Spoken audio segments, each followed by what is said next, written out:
Dillian Whyte versus Lucas Browne. In this video, I will be discussing the key factors of this fight along with my own prediction. But I want you to do the same, so jump down to the comment section below and let me know who you're picking. Are you picking Dillian Whyte?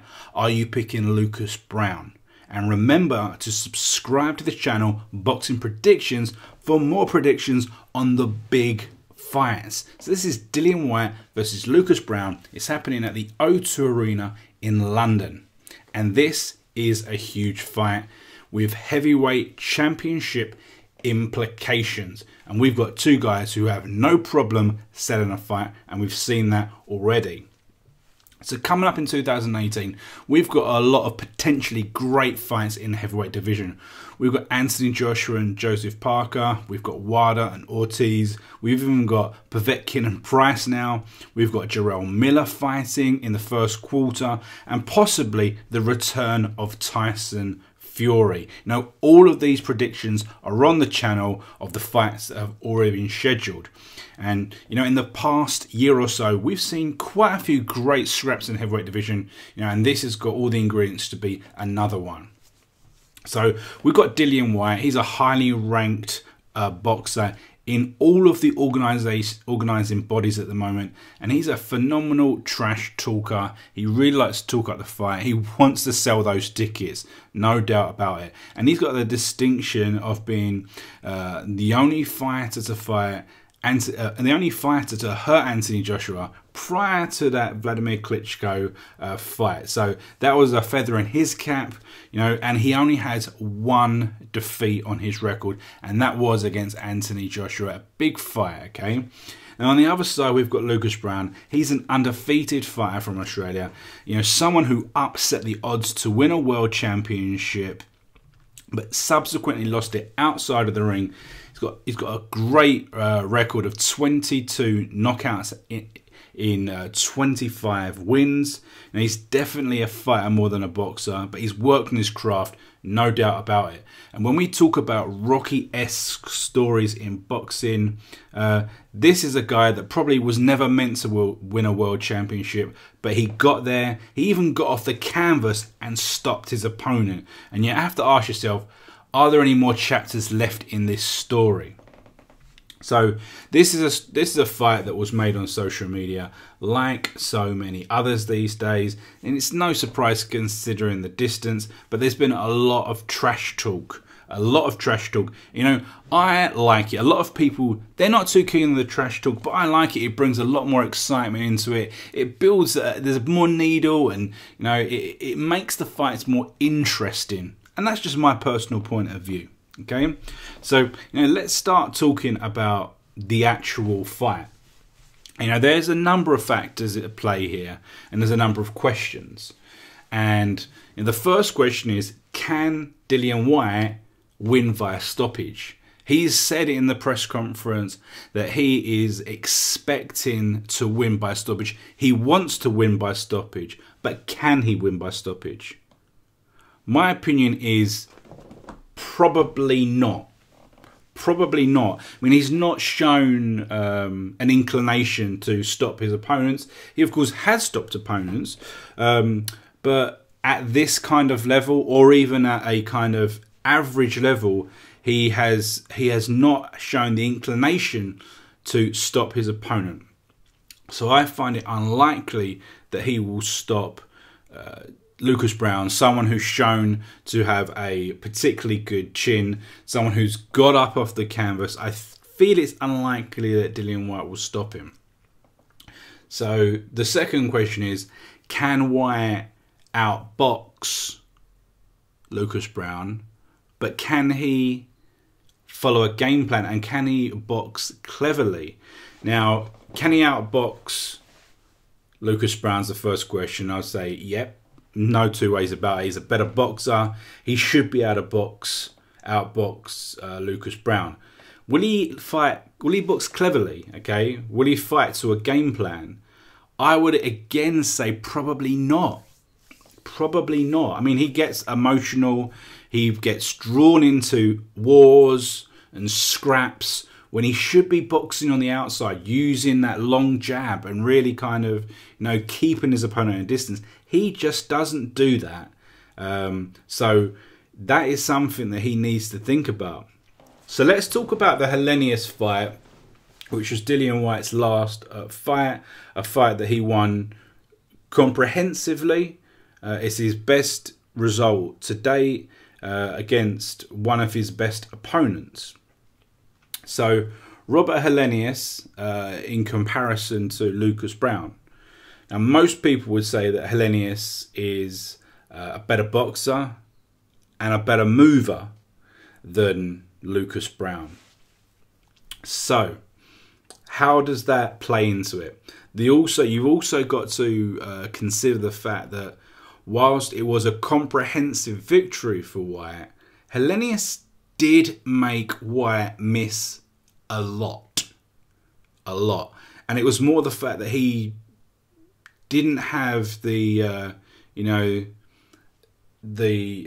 didn't use his own offense enough. He allowed Dillian Whyte to dictate it. It was just that he was making Whyte miss quite a lot. Now, as I said, Helenius is a better boxer and a better mover than Lucas Browne. So the fact is that is he going to be able to make Dillian Whyte miss? I would suggest no. I would suggest that Lucas Browne isn't going to have that ability to move. So I believe that Dillian Whyte will be able to get in close. He'll draw himself into wanting to get in close, and he will be able to land. So we spoke about the fact that I don't believe that Dillian Whyte will be capable of getting the stoppage. So that's what makes it interesting. He will have to. He will be. I believe that he will go for it, and we'll have to see how Lucas Browne can keep up the pace. Will he get worn down as time goes on? Now, the psychological element to this is an interesting one, because as I spoke about, Dillian Whyte is someone who likes to trash talk. He likes to say things. He likes to get under people's skins. And we have to say, will he get under Lucas Browne's skin? We saw it in the AJ fight. He got under his skin. At the end of that first round, Dillian Whyte probably should have been, the fight should have been over because what he did after the bell. That should have been the end of the fight, okay? But it went on, and he got under the skin of Anthony Joshua. Anthony Joshua himself got a bit emotional, and he walked straight onto a huge punch, and it could have been over for him. So will Dillian Whyte get under the skin of Lucas Browne? Now, what I see of Lucas Browne, what I hear about him, he seems like a very mentally tough guy. He doesn't seem like the sort of guy that would allow someone to get under his skin. He's got that he seems like he's got the mental strength. He went to Russia, competed for this world championship, and he got it. I mean, it shows a very mentally tough sort of guy. So I don't think there will be a problem unless there's something that happens on the way in or the day of the fight, some sort of trick that Dillian Whyte has up his sleeve to really kind of pull the wool over Lucas Browne's eyes, pull the rug from beneath him to surprise him. We'll have to wait and see, but I think he'll probably be okay. So let's talk about Lucas Browne. As I just said, he travelled to Russia. I mean, he's travelled to England 5 times previously. So travelling for this fight, which is taking place in London, I don't think he'll have a problem whatsoever. As I say, he's fought about 9 or 10 times out of his native country already over the years. Okay, when you think about Joseph Parker, something that he didn't do. He's fought 99% of his fights in New Zealand. Okay, he has not wanted to travel. He's been protected, and maybe because of that, he's had limited options. Lucas Browne has been prepared to kind of fight anyone, basically, wherever it was necessary. So I don't think that's going to be another problem. As you said, spoke about that mental strength that I believe that Lucas Browne has. Now, the next factor is something that is probably one of the most key elements of this fight, and it's Browne's age. Lucas Browne is going to be almost 39 come fight night, and if he with a loss, you think that it's over. The pro career for Lucas Browne is probably over. Okay, probably over, unless, you know, Joseph Parker loses and they're both on a loss, and Joseph Parker wants a warm-up fight. It could be a huge fight taking place, you know, down under. Okay, but apart from that, a loss for Lucas Browne, you think that's over. He's not going to get another opportunity to, you know, get back on the ladder that could lead towards another potential championship matchup. Okay, so you have to think about, is the age going to be an issue? 2 years ago was when he won that title, and nearly 2 years ago when he took that title off of Chagayev. It's an extra 2 years at the kind of the back end of a professional boxer's career, and you know, there's no two ways about it. There's more clock, you know, more miles on the clock. He'll be that little bit slower.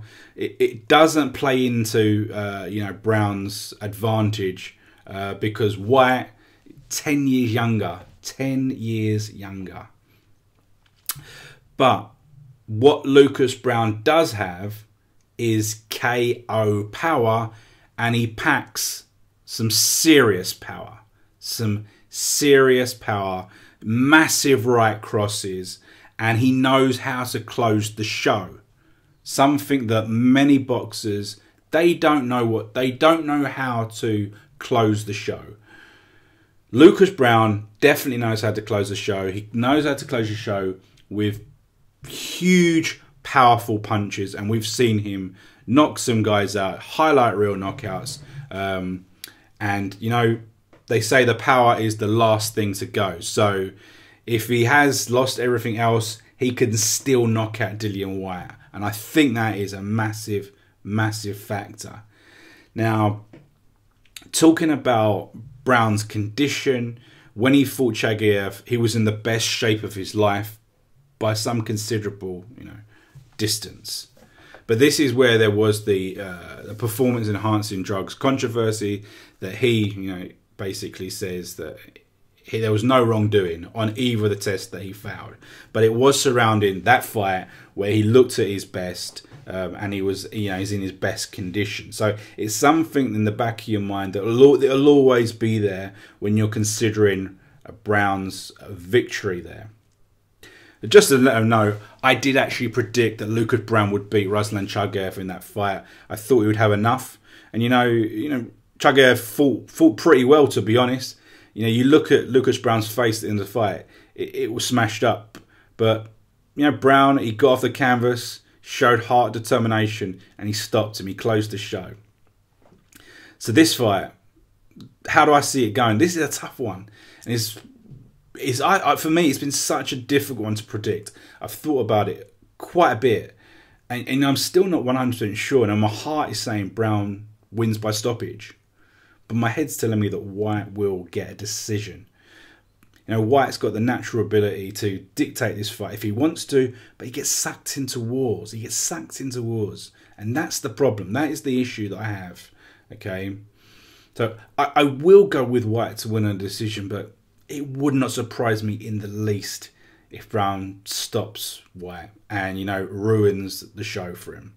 You know, the bookies are saying it's Whyte is the favourite with a 1-3, and Browne has 9-4. So it's not massively wide apart, but you know, they're favouring Dillian Whyte there.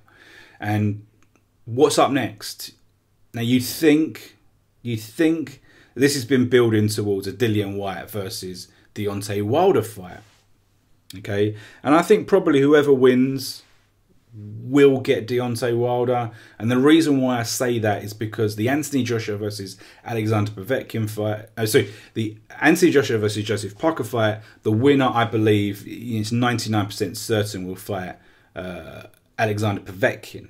Okay, so any thought of Anthony Joshua fighting Wilder is going to be the back end of 2018, or we're going to have to wait until 2019. Okay, so that's why I think there's space for Deontay Wilder, if he comes through Luis Ortiz, to finally fight Dillian Whyte, or if Lucas Browne can be successful.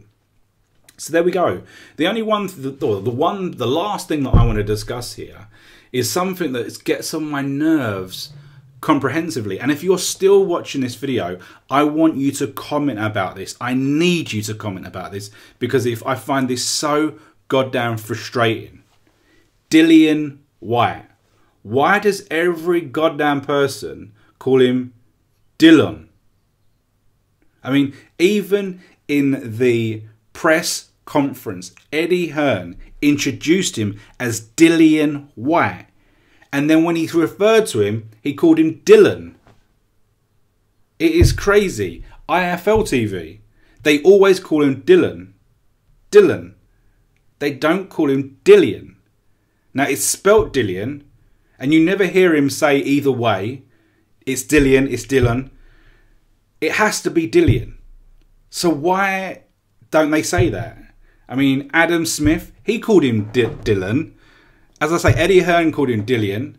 Lucas Browne called him Dilian. I mean, it was ridiculous. You think, just get the goddamn name right. So anyway, that's just a bit of a rant, because it gets on my nerves. You know, his name is either pronounced one way or the other. It's not both. It's as simple as that. But anyway, that is the end of the fight. As I say, give me your prediction in the comment section of this video. Who are you picking? Dillian Whyte, Lucas Browne, and remember to subscribe to the channel. I'll see you in the next video.